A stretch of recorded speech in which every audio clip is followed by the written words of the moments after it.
Ketika kamu memiliki segalanya, kekayaan, ketenaran, kekuasaan, apalagi yang tersisa untuk diinginkan? Cinta yang tulus, kebaikan yang nyata. Tapi apa yang terjadi ketika dunia hanya melihat uangmu?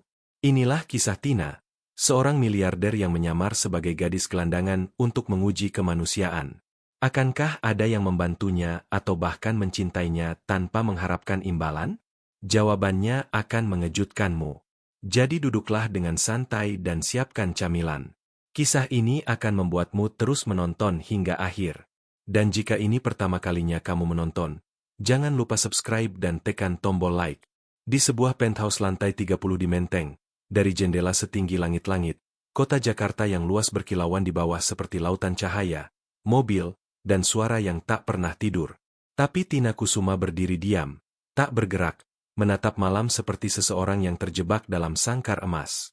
Dia mengenakan sutra, jenis yang didatangkan langsung dari Italia. Sepatu haknya dijahit tangan dari Spanyol.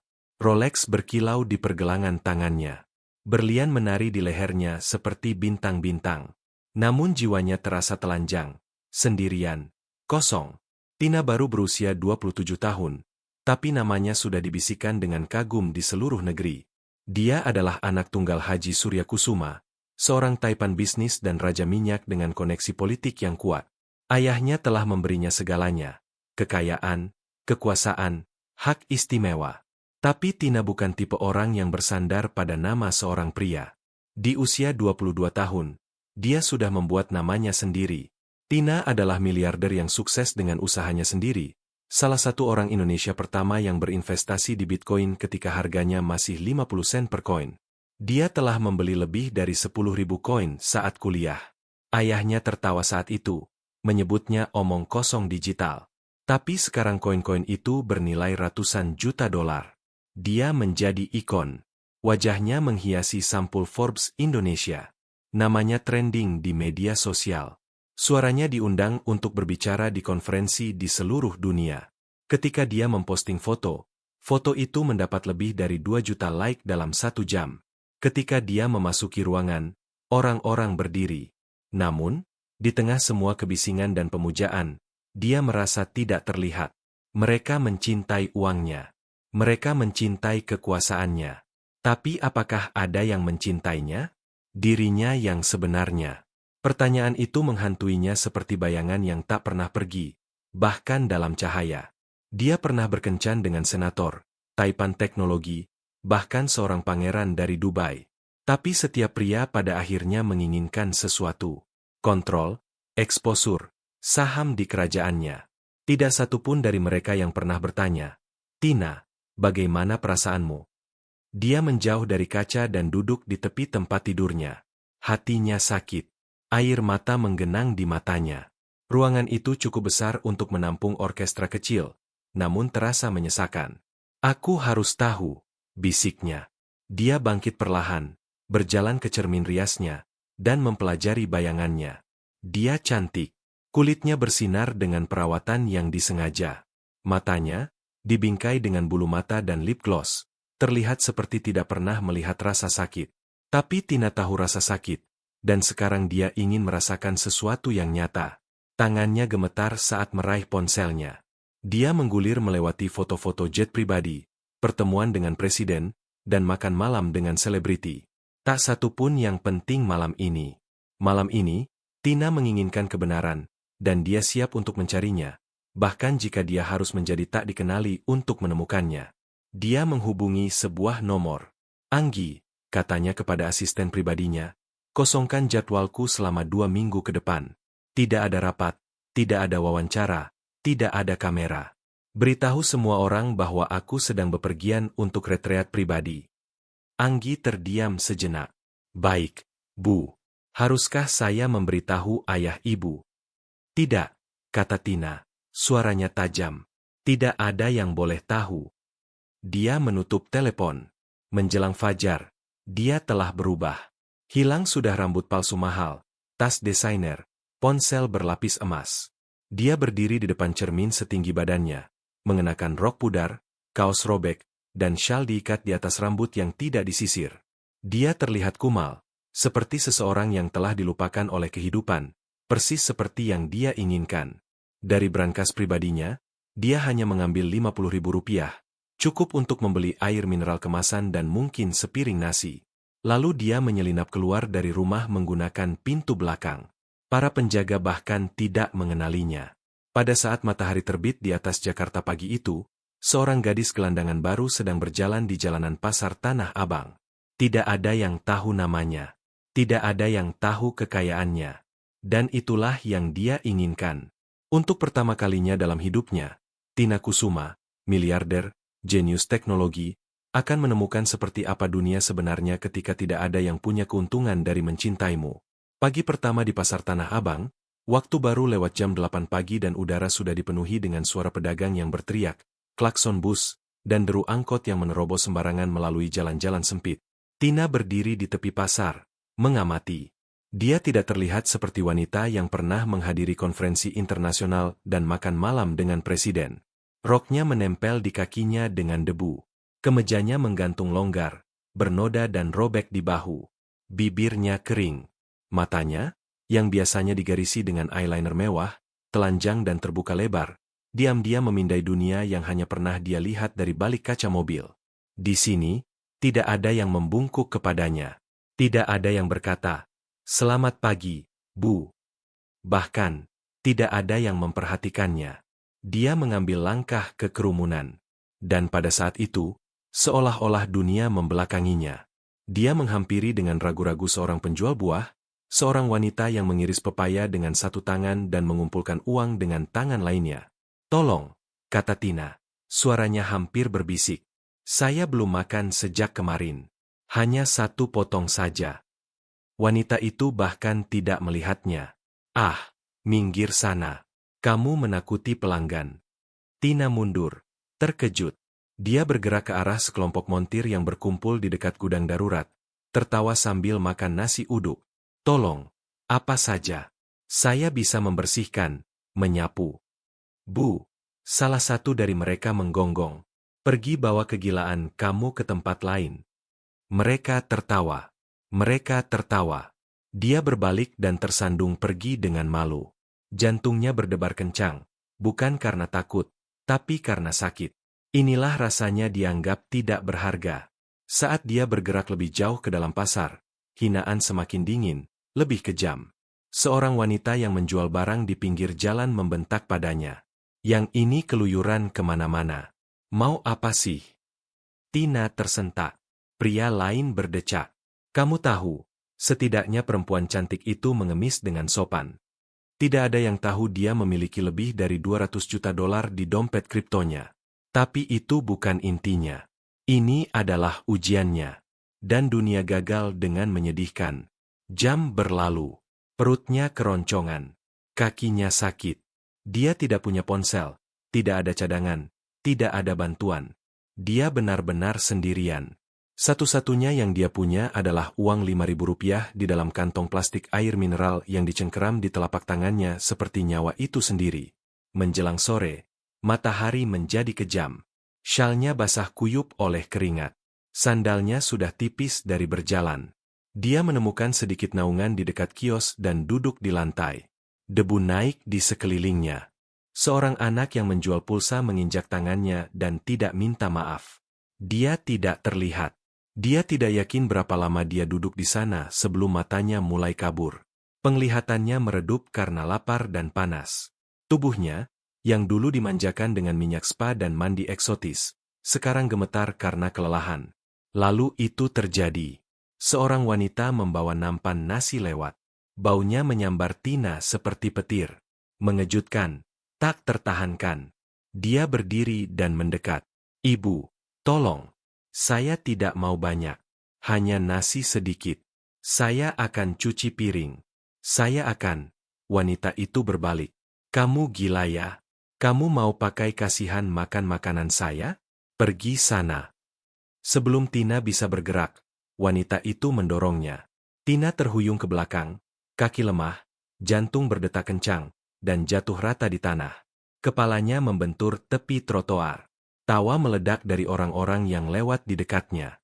Dia pura-pura pingsan. Drama yang dia mainkan. Seorang pria melempar koin ke kepalanya dan tertawa. Yang lain menirukan jatuhnya. Tapi kemudian, melalui kabur, melalui panas, melalui lautan ejekan, sebuah bayangan bergerak lebih dekat. Suara lembut memotong kebisingan. "Hei, kamu baik-baik saja?" Tina mendongak. Melalui matanya yang berair, dia melihat seorang pria. Seorang pria muda mengenakan kaos biru pudar yang basah kuyup oleh keringat. Kulitnya gelap terbakar matahari, jari-jarinya kasar karena kerja keras. Di belakangnya, sebuah gerobak kayu bersandar di pagar. Dia tidak kaya. Dia tidak berbau parfum, tapi matanya baik. Dan itu adalah kebaikan pertama yang Tina terima sepanjang hari. Dia mencoba berbicara, tapi tidak bisa. Bibirnya gemetar. Pria itu dengan lembut membantunya berdiri. "Saya melihat bagaimana mereka mendorongmu. Jangan hiraukan mereka. Jakarta bisa kejam." Dia membersihkan debu dari Tina dengan kemejanya sendiri. "Nama saya Budi," katanya. "Kamu terlihat seperti belum makan berhari-hari." Tina hampir tidak bisa mengangguk. Budi merogoh sakunya dan mengeluarkan uang 10.000 rupiah yang kusut. Dia melihat sepiring nasi yang baru saja dia beli untuk dirinya sendiri dan ragu.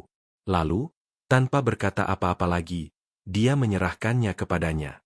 "Tolong makan," katanya. "Saya akan baik-baik saja." Tina berkedip. "Kenapa?" tanyanya. Suaranya pecah. "Kenapa kamu menolong saya?" Budi tersenyum lelah. "Karena seseorang harus melakukannya. Itu saja." Tina melihat piring itu, tangannya gemetar saat memegangnya. Dia telah diejek, didorong, dihina, dan sekarang untuk pertama kalinya dalam hidupnya sebagai gadis gelandangan, seseorang telah menunjukkan kebaikan yang nyata dan tulus padanya. Air mata mengalir di pipinya. Dia duduk di samping Budi dan makan, bukan seperti miliarder, tapi seperti jiwa yang kelaparan. Dan saat kebisingan pasar memudar di latar belakang, dia tahu pria ini mungkin saja jawaban dari pertanyaan yang membawanya ke sini. Panas sore perlahan mereda, tapi hati Tina baru mulai menghangat. Dia duduk di samping Budi di bangku kayu di luar sebuah warung kecil bernama Warung Bu Inem, masih memegang piring nasi kosong yang dia berikan. Untuk sesaat, tidak ada dari mereka yang berbicara. Dia melirik ke sampingnya. Kemejanya robek di kerah. Sandalnya tidak cocok. Telapak tangannya kapalan dan keringat telah mengukir garis-garis dalam didahinya. Matanya menyimpan sesuatu yang langka. Kedamaian. Kebaikan. Budi melihatnya lagi. "Saya tidak tahu apa yang membawamu ke sini," katanya lembut. "Tapi jika kamu butuh makanan lagi besok, saya akan ada di sini jam 11. Jantung Tina melompat. Tidak ada yang pernah cukup peduli untuk menawarkan sesuatu tanpa mengharapkan imbalan. Dia tidak terbiasa dengan ini. Tidak tanpa kamera, tidak tanpa ekspektasi, tidak tanpa topeng. Dia ingin bertanya kenapa. Kenapa dia peduli, kenapa dia melihatnya. Tapi kata-kata itu tersangkut di tenggorokannya. Sebaliknya, dia hanya mengangguk. "Terima kasih." Malam itu, Tina tidak tidur di spray sutra atau katun Mesir. Dia meringkuk di belakang kios terkunci di sudut pasar Tanah Abang, meletakkan kepalanya di tas nilon dan memeluk lututnya melawan dingin. Tanah itu keras. Kebisingan itu konstan. Nyamuk memakan lengannya tanpa ampun. Namun, hatinya penuh karena untuk pertama kalinya dalam waktu yang lama, dia tidak berpura-pura. Keesokan harinya, pukul 10.55, Tina sudah duduk di bangku kayu yang sama di luar warung Bu Inem, dengan gugup memetik jari-jarinya. Syalnya sekarang lebih berdebu dari sebelumnya. Kakinya sakit, tapi matanya hidup dengan harapan yang tenang. Lalu dia melihatnya, Budi, berjalan menembus pasar, mendorong gerobak berkarat yang berderit dengan setiap gerakan. Dia memiliki kantong plastik hitam kecil di satu tangan dan sebotol air di tangan lainnya. Ketika dia melihatnya, dia tersenyum. Dan untuk alasan tertentu, senyum itu terasa lebih berharga daripada semua Rolex dan Range Rover yang pernah dia miliki. "Saya beli kacang hijau dan pisang goreng hari ini," kata Budi saat duduk. "Kupikir mungkin kamu sudah bosan dengan nasi." Tina tertawa. "Itu adalah pertama kalinya dalam berhari-hari." "Saya tidak pilih-pilih," jawabnya. "Mereka berbagi makanan setengah-setengah." Budi selalu memberinya porsi yang lebih besar, mengklaim, Saya punya lebih banyak daging untuk dibakar. Dan Tina, yang pernah makan malam dengan raja-raja, sekarang makan kacang hijau di pinggir jalan dan merasa lebih kaya karenanya. Selama beberapa hari berikutnya, mereka jatuh ke dalam ritme yang tenang. Budi tidak pernah bertanya. Dia tidak pernah memaksa. Dia hanya muncul. Setiap pagi, setiap istirahat makan siang, setiap malam dengan sepiring makanan atau kata-kata hangat.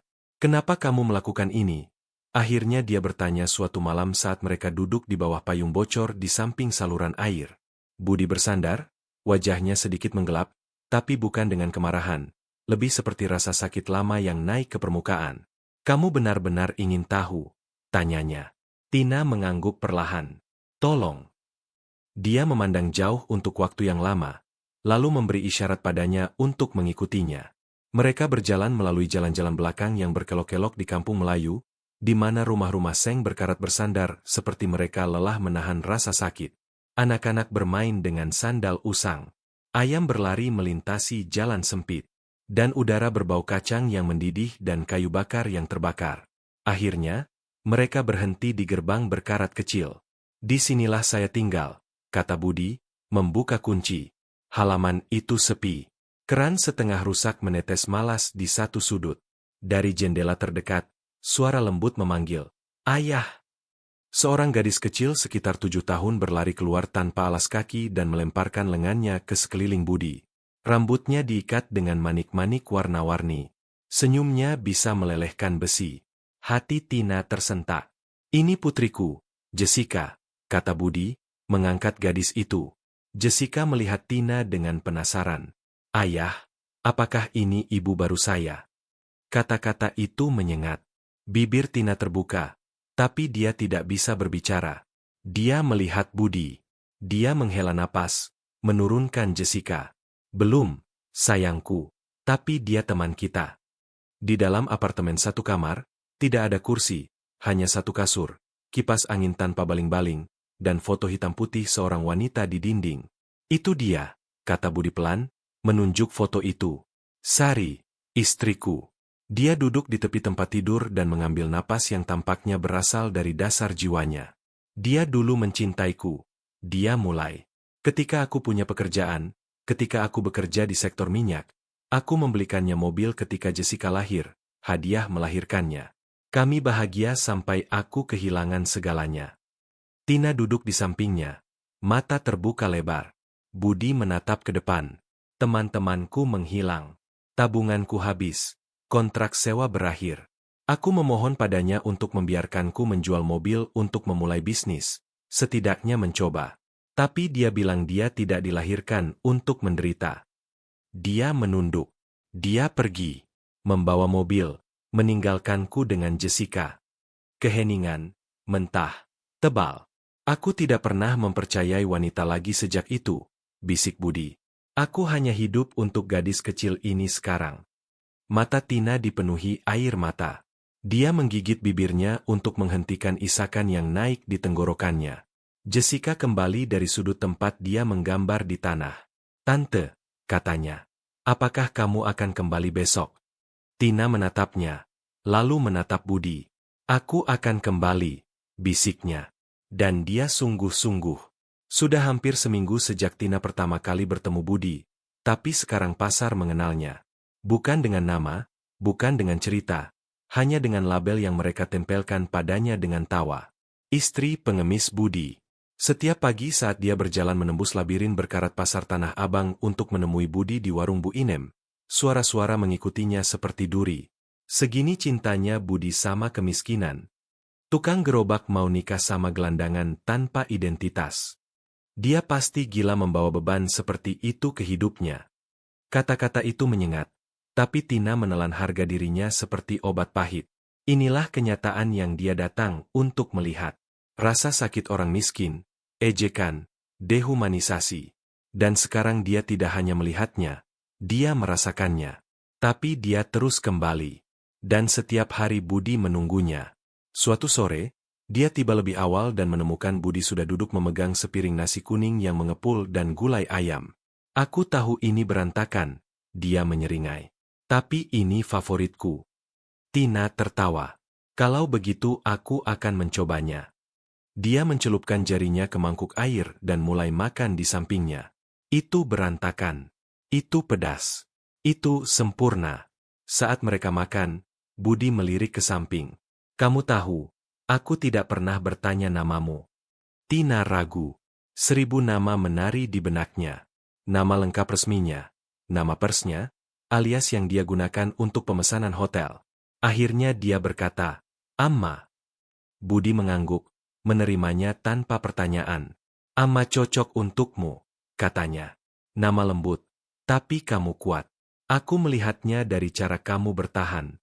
Momen itu duduk seperti cahaya hangat di dada Tina. Dia pernah dipanggil ratu, bos wanita, penyihir kripto, dan miliarder termuda Indonesia.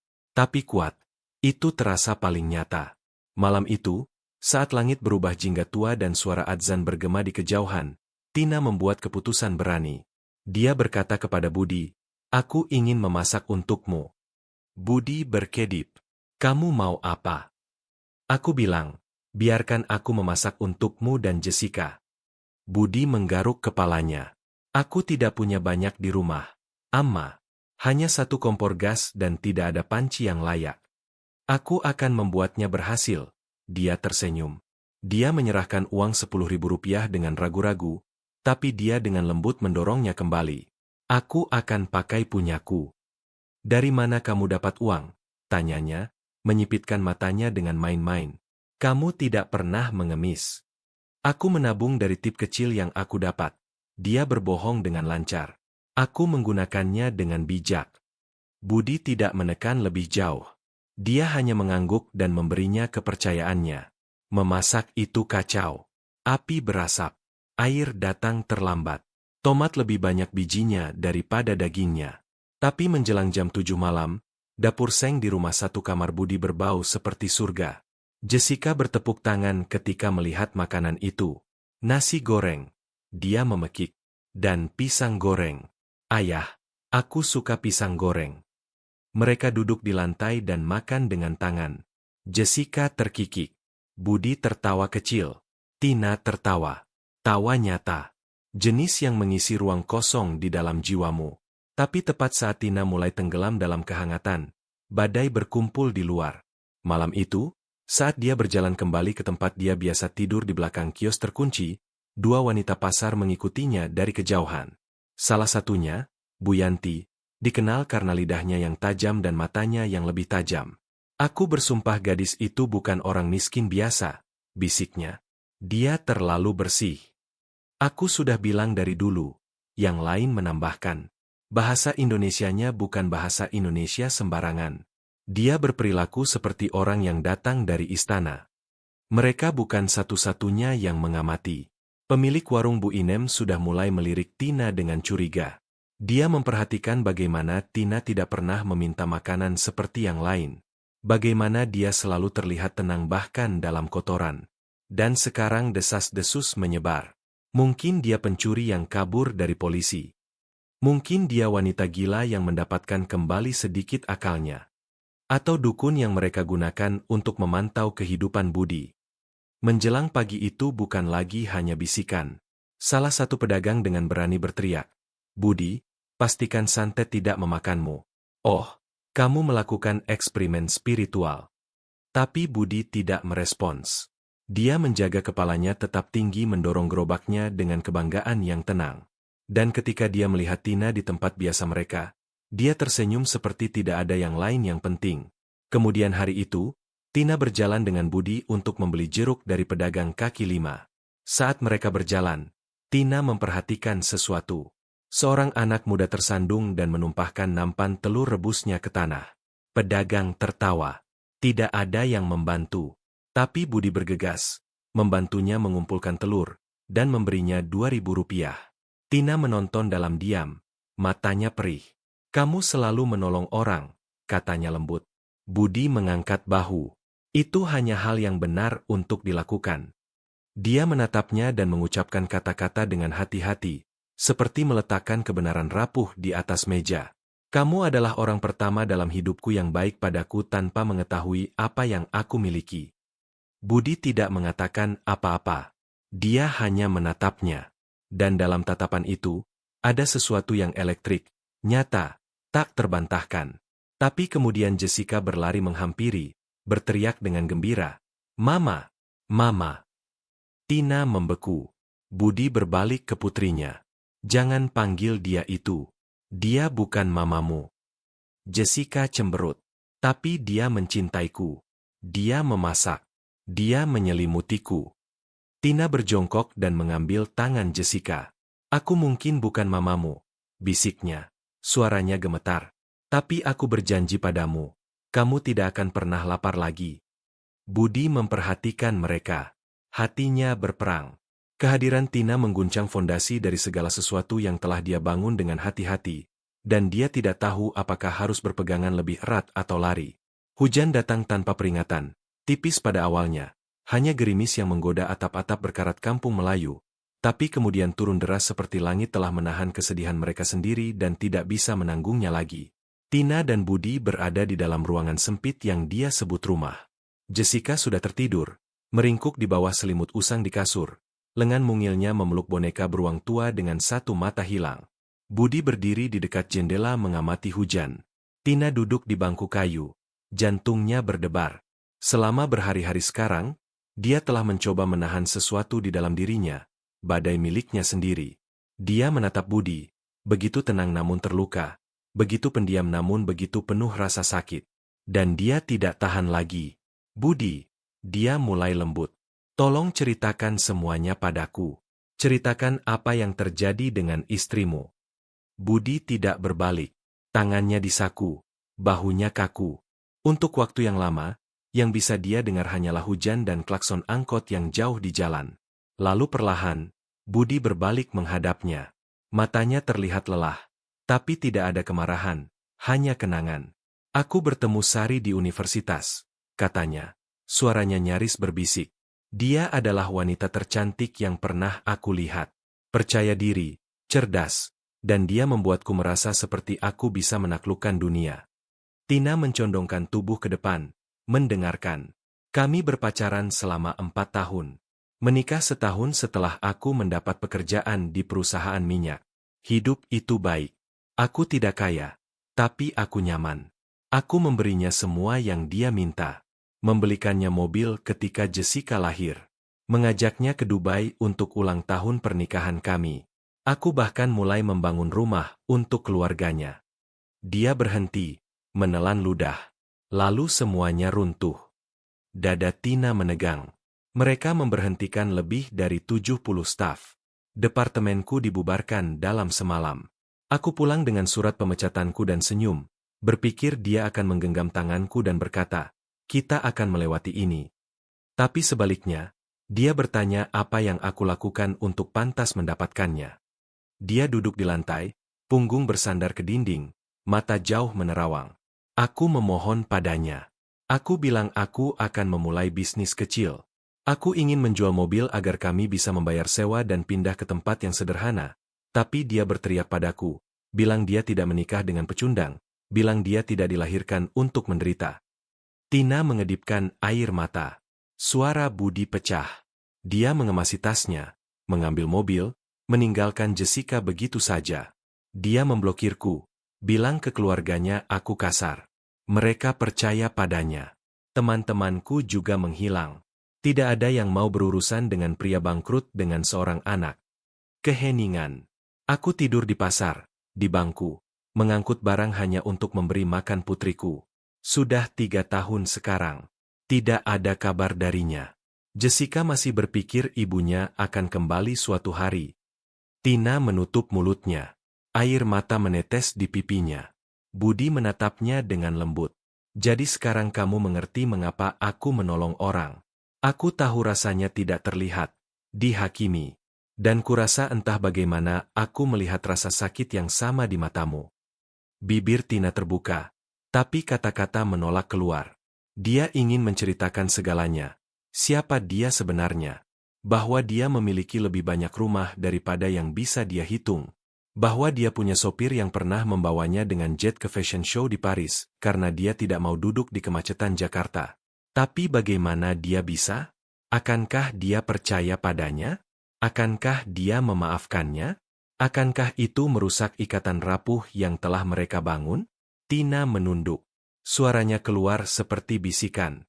Budi, apakah kamu pernah merasa seperti dunia tidak benar-benar tahu siapa kamu? Seperti kamu hanya memainkan peran setiap hari dan tidak ada yang melihat dirimu yang sebenarnya.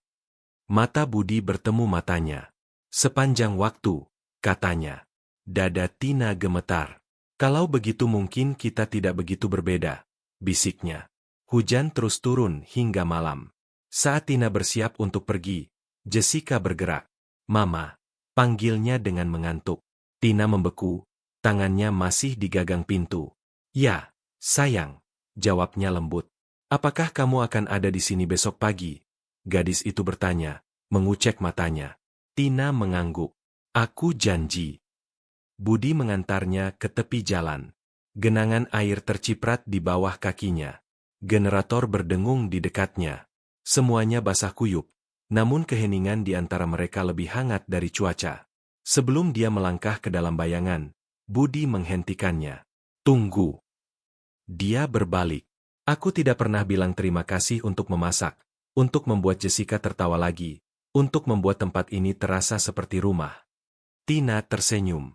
Dan aku tidak pernah bilang terima kasih karena melihatku ketika tidak ada orang lain yang melakukannya. Untuk sesaat mereka berdiri seperti itu. Dua orang yang hancur memegang sesuatu yang utuh di antara mereka. Lalu dia menghilang ke dalam malam. Syalnya basah kuyup oleh hujan. Tapi di dalam dia terbakar dengan pertanyaan baru. Berapa lama aku bisa menjaga kebohongan ini tetap hidup? Di pasar Tanah Abang, kehidupan telah kembali ke ritme kacaunya. Pedagang berteriak, pelanggan bernegosiasi. Tapi ada sesuatu yang berbeda. Bisikan semakin keras. Pada awalnya, itu hanya gosip tidak berbahaya. Gadis pengemis yang mengikuti Budi itu. Dia terlalu pintar untuk mengemis. Bahasa Indonesianya bukan sembarangan. Dia berbicara seperti orang yang lulus kuliah di luar negeri. Atau dia melarikan diri dari sesuatu. Tapi pagi itu, bisikan mengambil arah yang berbahaya. Di toko percetakan dekat tepi pasar, halaman majalah mengkilap telah dengan ceroboh ditempel di dinding. Itu adalah edisi lama Forbes Indonesia Wanita di Teknologi menampilkan 5 miliarder muda Indonesia yang mengubah ruang digital. Ketiga dalam daftar adalah Tina Kusuma. Foto itu menunjukkannya dalam setelan putih pas, duduk dengan percaya diri di tepi meja, tersenyum dengan tujuan. Sedikit yang memperhatikannya pada awalnya. Tapi Bu Yanti memperhatikan. Dia mencondongkan tubuh, menyipitkan mata, lalu mengerutkan kening. Wajah itu familiar, bukan karena dia pernah bertemu Tina, tapi karena dia telah melihat Amma, yang disebut istri pengemis Budi, terlalu sering untuk mengabaikan kemiripannya. Sementara itu, Tina telah kembali ke rumah Budi pagi itu. Dia datang membawa kantong plastik kecil berisi roti, susu kemasan, dan gula. Budi, setengah tertidur, tersenyum ketika melihatnya.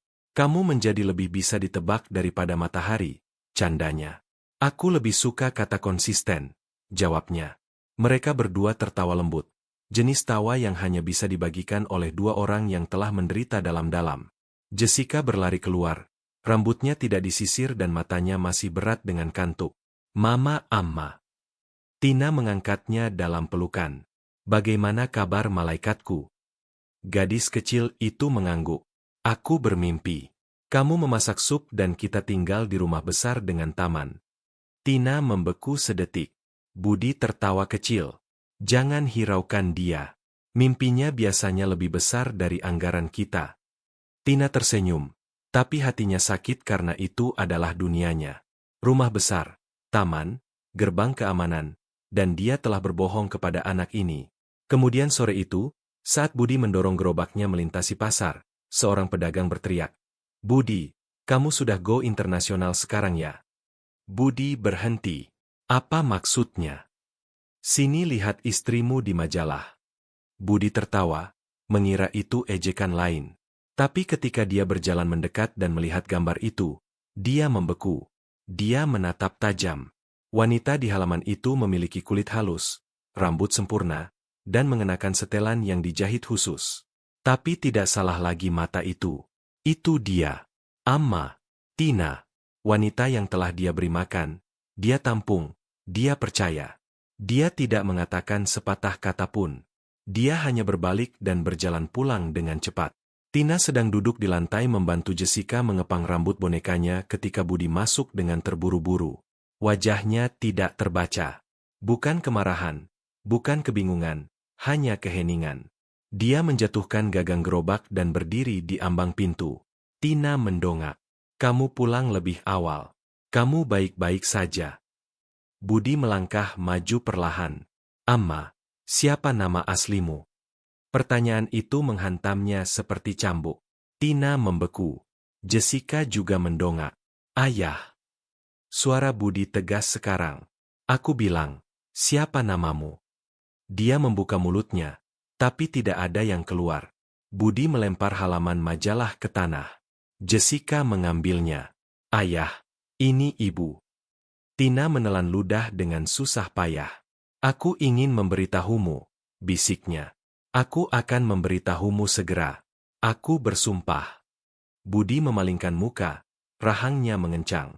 Jadi semuanya, memasak, air mata, itu juga akting. Tidak, dia menangis.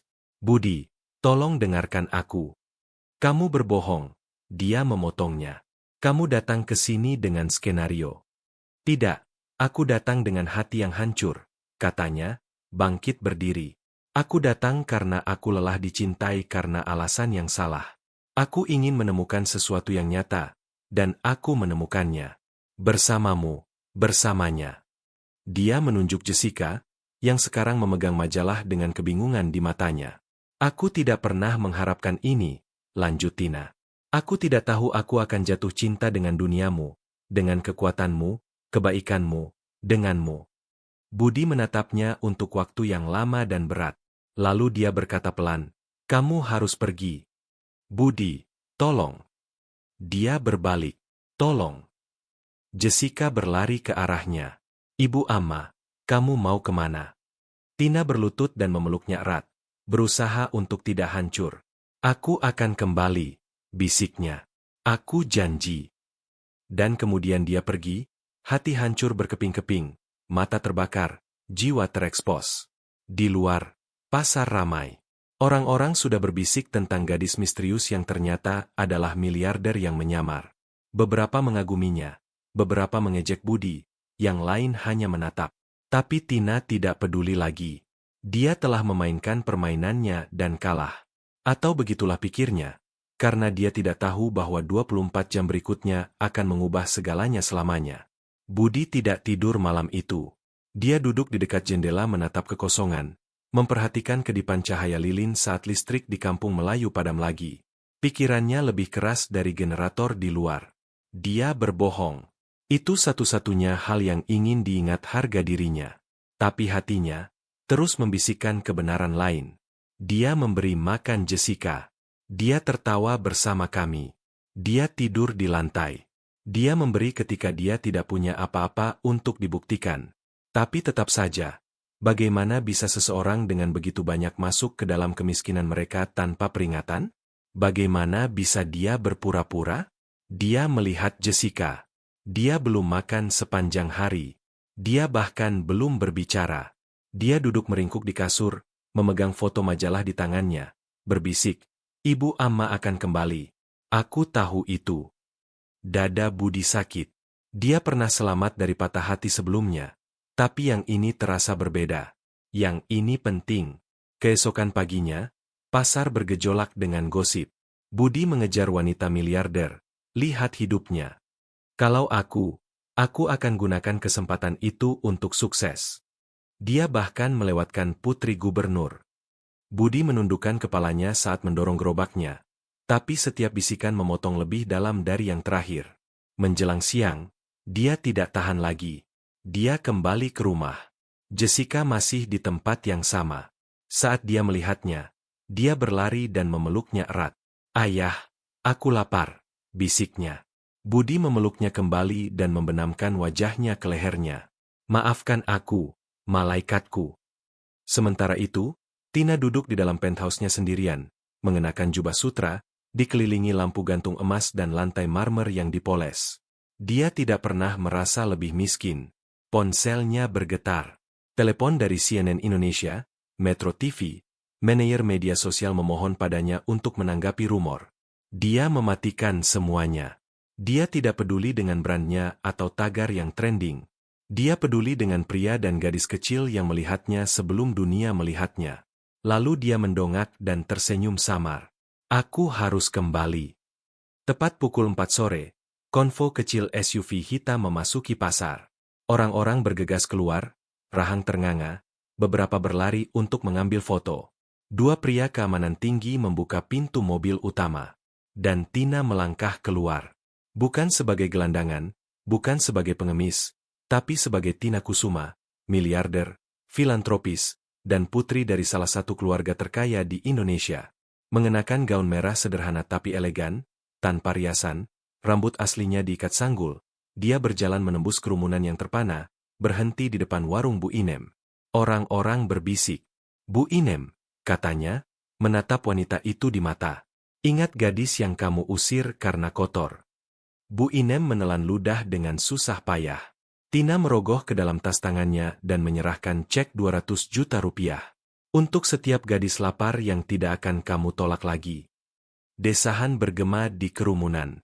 Dia bergerak ke penjual buah yang pernah mengabaikan tangisannya untuk makanan. Dia memberinya 50 juta rupiah. Kepada wanita yang pernah memanggilnya gadis gila, 30 juta rupiah. Aku tidak melakukan ini untuk pamer, kata Tina kepada kerumunan. Aku datang ke sini menyamar untuk melihat apakah orang masih mencintai yang miskin. Apakah mereka masih menunjukkan kebaikan tanpa alasan? Dan hanya satu orang yang melakukannya. Dia berbalik. Kerumunan terbelah. Budi berdiri di ujung jalan. Terpana, Jessica di sisinya. Tina berjalan ke arah mereka perlahan. Maaf aku berbohong padamu, katanya, gemetar. Aku seharusnya memberitahumu siapa aku. Tapi aku takut. Takut merusak apa yang kita miliki. Takut kamu akan memperlakukanku seperti orang lain. Budi tidak berkata apa-apa. Jessica menarik tangan Tina. Aku bilang dia akan kembali, ayah. Tina berlutut setinggi Jessica dan memegang wajahnya. Aku serius ketika aku bilang kamu tidak akan menderita lagi. Dan aku serius ketika aku bilang aku mencintaimu. Dia mendongak ke Budi. Aku tidak memintamu untuk memaafkanku hari ini. Tapi tolong biarkan aku menunjukkan padamu seperti apa cinta yang sebenarnya dari seorang wanita yang telah merasakan sisi palsu kehidupan dan memilih duniamu sebagai gantinya. Rahang Budi mengencang. Dia melangkah maju perlahan. Tina, katanya, aku tidak peduli apakah kamu punya 5.000 rupiah atau 5 miliar rupiah. Yang aku lihat dalam dirimu bukan uangnya. Dia menoleh ke Jessica. Dia memanggilmu ibu karena kamu memperolehnya. Lalu melihat kembali ke Tina. Jika kamu masih mau menerima kami, bukan karena kasihan, bukan karena rasa bersalah, tapi untuk sungguhan, maka ayo kita pulang bersama. Kerumunan meledak dalam sorak-sorai. Beberapa bertepuk tangan, beberapa menangis. Ponsel berkilat, tapi Tina hanya melihat dia.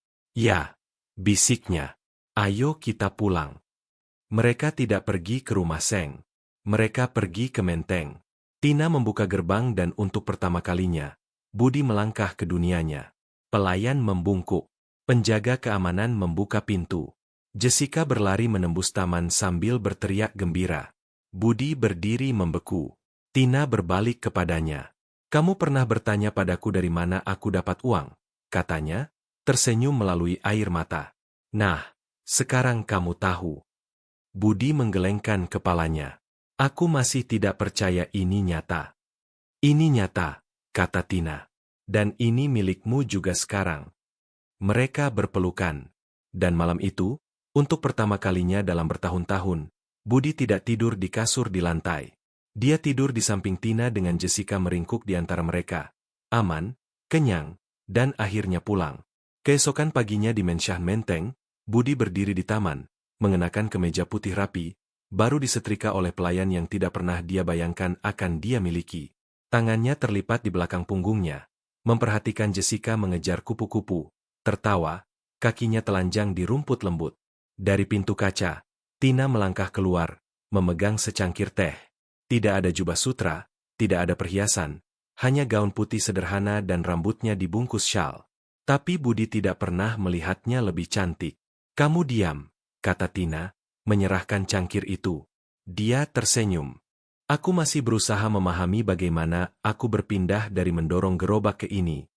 Tina terkekeh lembut. Aku masih berusaha memahami bagaimana aku berpindah dari diikuti kamera ke dipenuhi oleh tawa seorang gadis kecil. Mereka berdiri di sana dalam keheningan sejenak.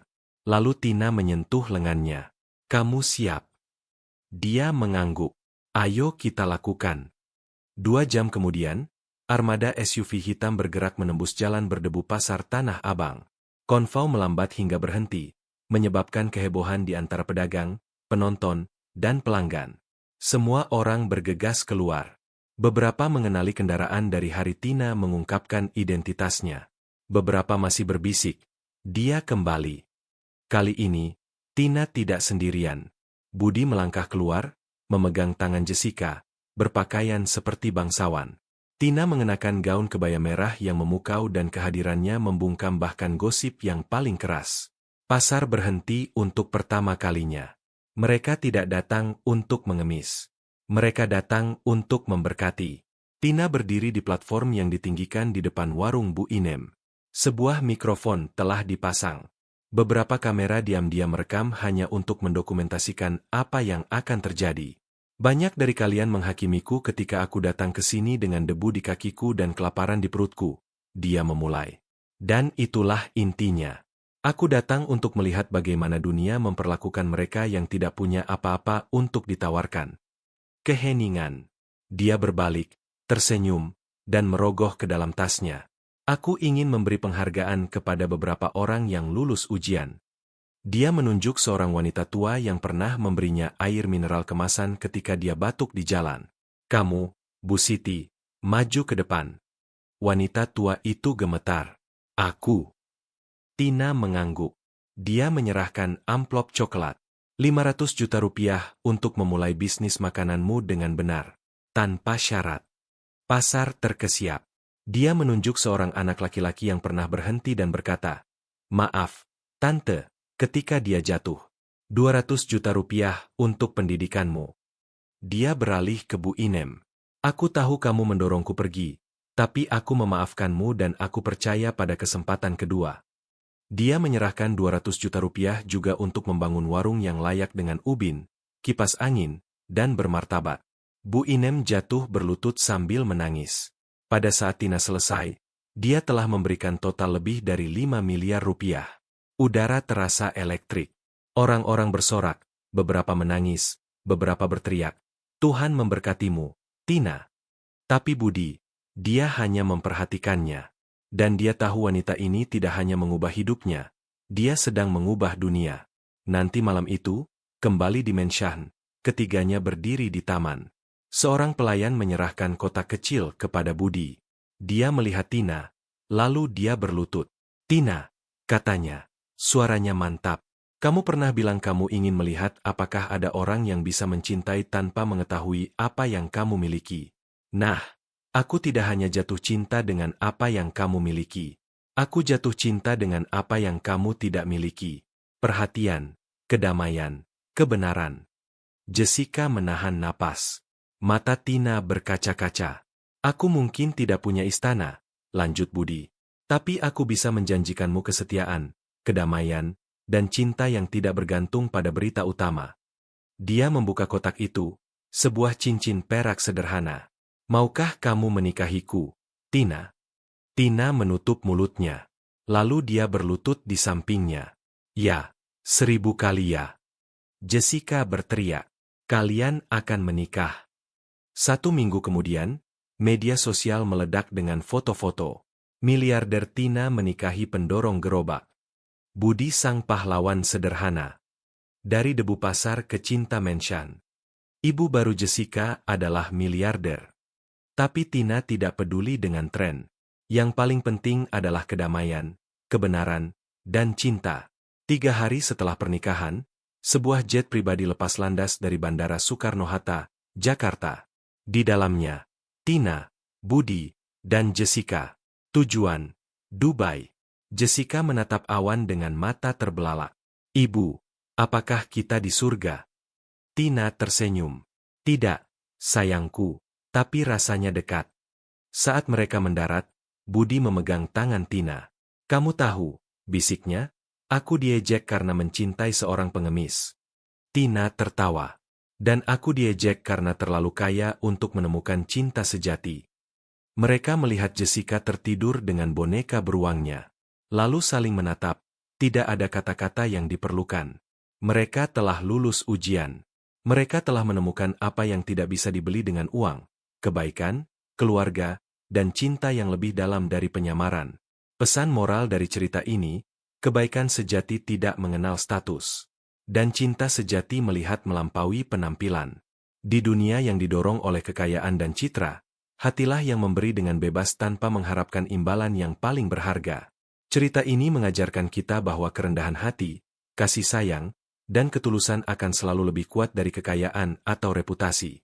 Dan mereka yang mencintai dengan murni adalah yang benar-benar layak mendapat pahala. Kami harap cerita ini menyentuh hatimu. Jika iya, tolong beritahu kami. Pelajaran apa yang kamu dapat? Tulis pendapatmu di kolom komentar. Kami sangat senang membaca refleksimu. Dan coba tebak, cerita yang kuat dan menginspirasi lainnya akan segera hadir dalam beberapa hari. Jadi, pastikan untuk subscribe dan tekan lonceng notifikasi agar kamu tidak melewatkannya saat dirilis. Jika kamu menikmati video ini, jangan lupa like dan bagikan dengan keluarga dan teman-temanmu. Terima kasih telah menjadi bagian dari perjalanan indah ini bersama kami.